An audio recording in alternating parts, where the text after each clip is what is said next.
वृंदावन की वो काली रात, बांके बिहारी मंदिर में मंगला आरती का समय।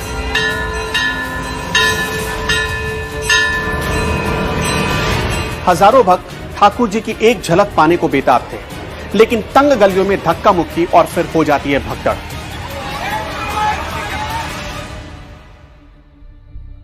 दो भक्तों की जान चली जाती है, 8 जख्मी हो जाते हैं। यह सिर्फ हादसा भर नहीं था, वृंदावन की तंग गलियों की सूरत बदलना होगा, वरना खतरा और भी बड़ा हो सकता है, इसका अलार्म बज चुका था। और तभी यह मांग उठी कि अब वृंदावन कॉरिडोर की जरूरत आन पड़ी है। क्या वृंदावन की गलियां हमेशा खून के आंसू रोएंगी या कोई बदलाव आएगा? –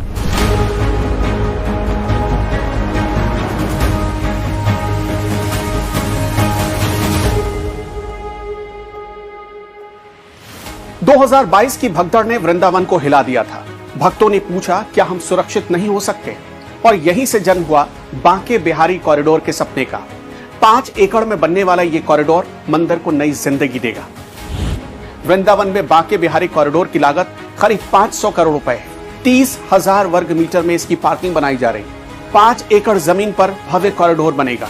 एक साथ 10,000 श्रद्धालु दर्शन कर सकेंगे। जुगल घाट, विद्यापीठ घाट और जादौन पार्किंग के रास्ते होकर कुल 3 एंट्री गेट बनाए जाएंगे। शौचालय, पानी, मेडिकल और वेटिंग रूम समेत सुविधाओं का पूरा खजाना होगा। भीड़ नियंत्रण और सुरक्षित दर्शन की व्यवस्था की जाएगी। बांके बिहारी कॉरिडोर मथुरा में धार्मिक पर्यटन को बढ़ावा देगा, इसलिए इसकी मांग उठी। काशी विश्वनाथ कॉरिडोर ने यह दुनिया को बताया था कि बड़े मंदिरों में इसकी जरूरत है। फिर वृंदावन अब तक पीछे क्यों रह गया? इसके साथ ही सवाल यह कि पहली बार यह सपना कब देखा गया? साल 2022 में इलाहाबाद हाईकोर्ट में एक याचिका ने इसकी नींव रखी। 8 नवंबर 2023 को कोर्ट ने हरी झंडी दी कि वृंदावन में बांके बिहारी कॉरिडोर बनना चाहिए, लेकिन हर सपने की तरह यहां भी हजारों रुकावटें थी। कॉरिडोर का रास्ता साफ था, तो फिर तूफान क्यों उठा? विरोध क्यों हुआ? –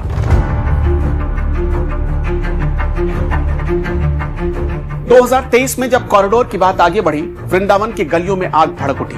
गोस्वामी समाज, बांके बिहारी के पुजारी सड़कों पर उतर आए। नारे गूंजे, कॉरिडोर नहीं चलेगा, कुंज गलियां बचाओ।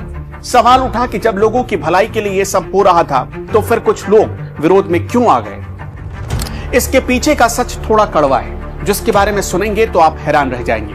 क्या पुजारी वृंदावन को बचा रहे थे या अपनी जेब को बचाने के चक्कर में थे? बांके बिहारी मंदिर में हर दिन लाखों का चढ़ावा आता है। गोस्वामी पुजारी, जो स्वामी हरिदास के वंशज हैं, इस चढ़ावे को संभालते हैं। पूरे वृंदावन में करीब 25 गोस्वामी परिवार हैं। हर दिन एक परिवार को मंदिर संभालने की जिम्मेदारी दी जाती है और ये मौका एक रोटेशन प्रक्रिया के आधार पर चलता रहता है। इसलिए कॉरिडोर के विरोध की शुरुआत गोस्वामी परिवारों की तरफ से ही शुरू की गई। गोस्वामी परिवारों को लगता है कि कॉरिडोर बना तो मंदिर से उनका अधिकार खत्म हो जाएगा। अधिकार खत्म होने का मतलब उनकी कमाई खत्म। लेकिन सच तो यह भी है कि कॉरिडोर उनकी पूजा के हक को नहीं छीनेगा। सरकार ने वादा किया कि परंपराएं बरकरार रहेगी, तो फिर विरोध हो क्यों रहा है? क्या यह सिर्फ जेब की लड़ाई है? दुकानदारों को मुआवजा और नई दुकानें मिलेंगी, तो फिर कुंज की गलियों में जो डर दिख रहा है, क्या वो सिर्फ एक बहाना है? यहाँ भगवान की ये रही है कीड़ा स्थली है। यहाँ भगवान ने लीलाएं की हैं वृंदावन में। भगवान का घर है गोकुल में। गोकुल से भगवान वृंदावन में आते थे। यहाँ नाना प्रकार की लीलाएं की हैं। महाराज किया है गोपियों के साथ में। भगवान ने कालिया नाग को मारा है, केसी दानव को मारा है, केसी घाट बना उसके नाम से। तो बहुत सारी भगवान का हृदय स्थली है राधा रानी का वृंदावन। यहाँ किसी का भी आगमन नहीं है। यहाँ लक्ष्मी जी का भी आगमन नहीं है। यमुना पल्ली पर बैठी हुई है। भोलेनाथ भी आए, उनको भी गोपी बनना पड़ा जब नाम पड़ा गोपेश्वर। गोपेश्वर का मंदिर है यहाँ पर। तो भगवान का एक हृदय स्थल है ये। अब हृदय स्थल में पहले यहाँ सब ब्रजवासी लोग रहते थे। अब यहाँ बांके बिहारी जी का ऐसा चमत्कार चल रहा है कि मतलब पॉपुलेशन इतनी बढ़ चुकी है कि सारी व्यवस्थाएं यहाँ फेल हो चुकी हैं। तो उसको देख के सरकार काम कर रही है। तो सब कह रहे हैं कि कुंज गलियाँ ही तो पहचान है यहाँ। अब देखिए ऐसा है, कुंज गलियाँ हर जगह हैं। कुंज गलियाँ यहाँ भी है और कुंज गलियाँ आगे भी हैं। निधिवन के पास भी हैं, राधा रमण जी के पास भी हैं, दामोदर के पास भी हैं, सेवा कुंज के पास भी हैं। ये भी सब रमणीक स्थान है, पुराने स्थान है। यहाँ भी बहुत लोग दर्शन करने के लिए आते हैं। अब कहीं कोई विकास का कार्य होगा तो उसमें कुछ ना कुछ तो हानि होगी। विरोध की आग में एक सच को दबाने की पूरी कोशिश की गई। सच ये था कि कॉरिडोर वृंदावन का भविष्य है। ये कुंज गलियों की भावना को मिटाएगा नहीं, बल्कि उन्हें संवारेगा। लेकिन इस बात से अनजान कुछ लोग मामले को सुप्रीम कोर्ट तक लेकर चले गए।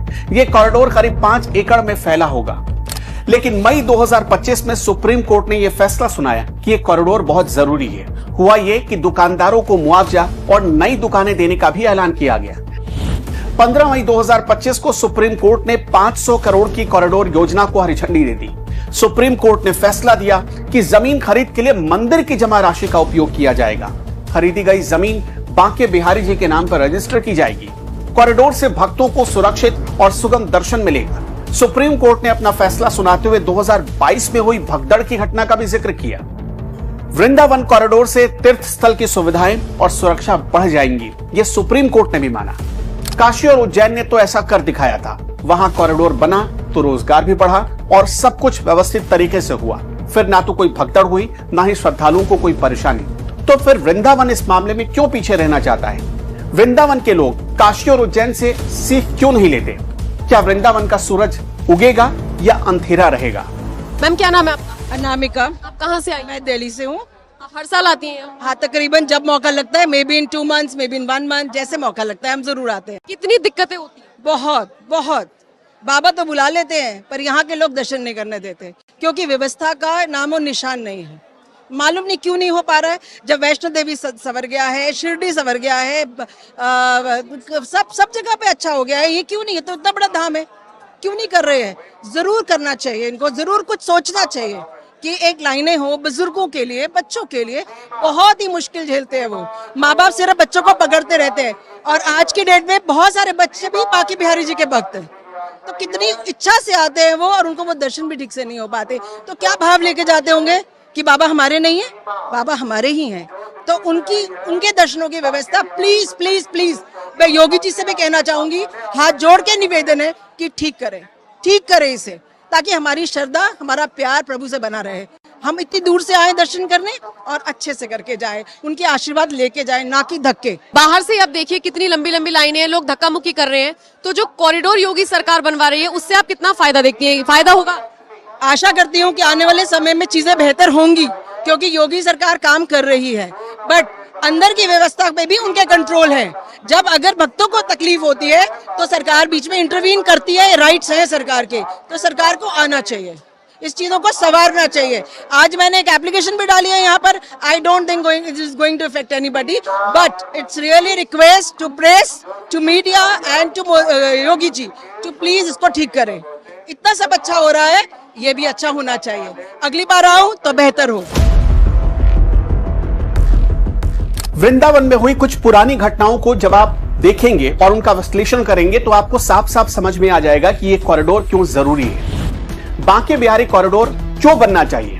क्योंकि इस मंदिर में रोजाना 70 से 75 हजार लोग दर्शन करने के लिए आते हैं। साल 2017 में यह आंकड़ा हर दिन करीब 30 से 35 हजार श्रद्धालुओं का ही होता था। लेकिन आज हालत ऐसी है कि वीकेंड यानी शनिवार और रविवार को हर दिन 1.5 लाख से ज्यादा श्रद्धालु दर्शन करने पहुंच जाते हैं। त्योहारों पर श्रद्धालुओं की भीड़ में 50 गुना इजाफा हो जाता है, यानी ये भीड़ सिर्फ त्योहार के मौके पर 20 लाख को पार कर जाती है। जन्माष्टमी, रंग भरनी एकादशी पर श्रद्धालुओं की संख्या 20 लाख को कई बार पार कर चुकी है। 2022 में जन्माष्टमी पर यहां 2 मौतें हुई, इसी वजह से, क्योंकि भीड़ अचानक बढ़ गई, जिसमें राम प्रसाद और निर्मला नाम के 2 लोगों को अपनी जान गंवानी पड़ी। उनकी मौत दम घुटने की वजह से हो गई। 2023 में मंदिर के हिस्से में एक बिल्डिंग का छज्जा गिरा और उससे 5 लोगों की मौत हो गई। 2022 में 65 साल के लक्ष्मण और 62 साल के मयूर अग्रवाल ने भी अपनी जान गंवा दी। 2023 में पुरानी बिल्डिंग फिर से गिरी, 4 लोग घायल हो गए। 2024 में चंदन सिंह को बंदरों ने घायल कर दिया। इसी महीने की बात है, 6 जून 2025 को यहां दर्शन करने आए हीरा व्यापारी अभिषेक अग्रवाल के बैग में 20 लाख रुपयों का गहना रखा हुआ था। एक बंदर आया और छीन कर लेकर भाग गया। वृंदावन जाने वालों के लिए सबसे बड़ी मुसीबत सकरी गलियां हैं और वहां मंडरा रहे बंदर हैं। यहां आने वाले श्रद्धालुओं के लिए शौचालय की संख्या ना के बराबर है। पीने के पानी की भी भारी किल्लत है। सकरी गलियों में कई बार इमरजेंसी की हालत में मेडिकल टीम भी मौके पर नहीं पहुंच सकती है। ऐसी स्थिति है। इन गलियों के बीच कोई इमरजेंसी रास्ता नहीं है, जिससे फौरन कोई आपात स्थिति में लोगों तक मदद पहुंचाई जा सके। वृंदावन घूमने जाने वाले बुजुर्ग और बीमार भक्तों को ज्यादा रिस्क होता है। गर्मी, भीड़ और सकरी जगह से यहाँ हालात अक्सर बिगड़ते रहते हैं। नया कॉरिडोर बना तो 1.5 लाख भक्तों को संभालने की यहां पर जगह हो जाएगी। दर्शन करने के लिए सुव्यवस्थित लाइनें लगेंगी और बहुत आराम से दर्शन होगा। मेडिकल की सुविधाएं बढ़ेंगी और इमरजेंसी की स्थिति में वक्त पर पहुंच भी जाएंगी। ऑन साइट डॉक्टर और फर्स्ट एड की सुविधा लोगों को मिल पाएगी। मजबूत ढांचा होगा, पुरानी बिल्डिंग्स की रिमॉडलिंग की जाएगी, श्रद्धालुओं के लिए छांव की व्यवस्था की जाएगी। जैसा आपने देखा होगा काशी विश्वनाथ कॉरिडोर में शौचालय की व्यवस्था होगी, पीने के पानी का इंतजाम होगा, बंदरों के आतंक पर कंट्रोल पाया जा सकेगा, सिक्योरिटी पहले से ज्यादा टाइट हो जाएगी, गार्ड्स की मुस्तैदी बढ़ेगी, उनकी संख्या भी बढ़ेगी, सीसीटीवी की संख्या बढ़ाकर निगरानी को और चुस्त दुरुस्त किया जा सकेगा। दिव्यांगों के लिए रैंप की व्यवस्था की जाएगी। बांके बिहारी जी के दर्शन आराम से हो सकेंगे, कम इंतजार करना पड़ेगा और सुकून ज्यादा मिलेगा। टूरिज्म बढ़ेगा और कॉरिडोर के आसपास आने वाली दुकानों को फायदा होगा, उनका रोजगार भी बढ़ेगा। मंदिर की सुरक्षा बढ़ेगी, विरासत बचाया जा सकेगा और ढांचा मजबूत किया जा सकेगा। लोकल लोगों को सबसे ज्यादा फायदा होगा, नौकरियों की संभावना बढ़ जाएगी, बेहतर सुविधाएं मिलेंगी। ये सब कुछ होगा। गर्मियों में दर्शन जो इस वक्त बहुत मुश्किल है वो बहुत आसान हो जाएगा। नाश्ते की दुकान है भैया, मिठाई और नाश्ते की। लोकेशन क्या है इस दुकान की? इस दुकान का बांके बिहारी मंदिर के पास है। तो ये दुकान भी कॉरिडोर में आ रही है? हाँ जी, आ रही है। तो क्या लग रहा है आप लोगों को, कॉरिडोर बनना चाहिए या फिर नहीं बनना चाहिए? विवाद क्या चल रहा है? देखो, जनता को देखते हुए तो कॉरिडोर बनना चाहिए, कोई दिक्कत वाली बात नहीं है। जनता को अगर परेशानी होगी तो फिर आएगी कहाँ से?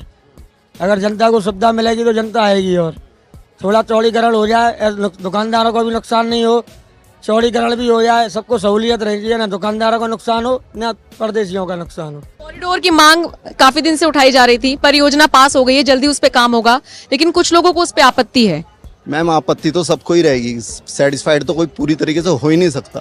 कभी किसी को आपत्ति होगी, कभी किसी को होगी, लेकिन ना एक आम पब्लिक को देखते हुए इनको कॉरिडोर बनाना चाहिए। हमारे कलकत्ते में ताकि दक्षिणेश्वर मंदिर है, वहाँ भी आप जाओ, अच्छे से दर्शन होते हैं, किसी को कोई तकलीफ नहीं है। और यहाँ तो मैं देख रहा हूँ कोई भी व्यवस्था नहीं है, किसी चीज की व्यवस्था नहीं है। माने जिसके शरीर में ताकत है वो जाएगा मंदिर, दर्शन कर पाएगा, नहीं ताकत है तो बाहर ही रहो। इतना जानने के बाद आप में से कितने लोगों को लगता है कि बांके बिहारी कॉरिडोर बनना चाहिए और कितने लोगों को लगता है कि ये नहीं बनना चाहिए?